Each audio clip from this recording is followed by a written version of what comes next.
দুটি ভিন্ন অবস্থান, কিন্তু লক্ষ্য একটাই, ইরানের পারমাণবিক আলোচনা। মার্কিন যুক্তরাষ্ট্র বলছে নো নেগোসিয়েশন, কিন্তু ইরান বলছে পরোক্ষ আলোচনার পথ খুলেছে।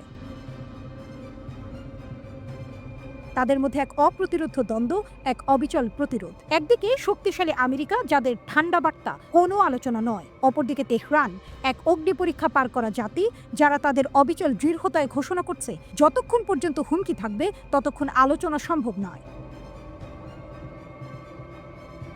তবে ইরান জানিয়ে দিয়েছে তাদের দরজা পুরোপুরি বন্ধ হয়নি। পরোক্ষ আলোচনার পথ এখনো খোলা রয়েছে। ইরানের উপপররাষ্ট্রমন্ত্রী আব্বাস আরাকচি বলেছেন, যতক্ষণ হুমকি থাকবে আমরা আলোচনায় যাব না। তিনি দাবি করেছেন, মার্কিন যুক্তরাষ্ট্র তেহরানের পরিকল্পনার কাছে নতি স্বীকার করেছে। IRN এর একটি প্রতিবেদনে বলা হয়েছে, আরাকচি দাবি করেছেন যে মার্কিন যুক্তরাষ্ট্র পরোক্ষ আলোচনা মেনে নিয়েছে। তিনি বলেছেন, সর্বোচ্চ চাপ চালিয়ে যাওয়ার মধ্যে ইরানের সঙ্গে আলোচনা সম্ভব নয়।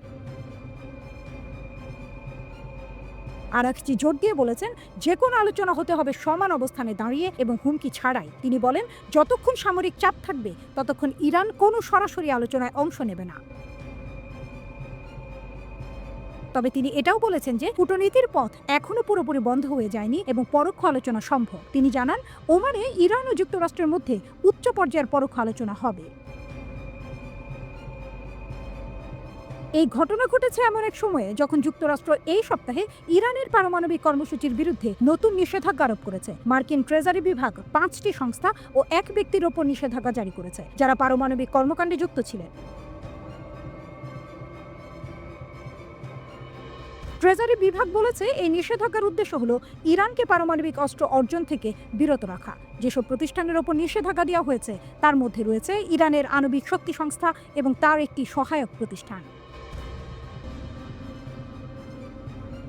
জাতিসংঘের পারমাণবিক শক্তি পর্যবেক্ষক সংস্থা IAEA অনেক বছর ধরে ইরানের ওপর চাপ দিয়ে আসছে যেন তারা তাদের পারমাণবিক কর্মসূচি নিয়ে উদ্বেগ দূর করে। কিন্তু ইরান এখনও যুক্তরাষ্ট্রের সঙ্গে সরাসরি আলোচনায় বসতে নারাজ, যতদিন পর্যন্ত নিষেধাজ্ঞা বহাল থাকে।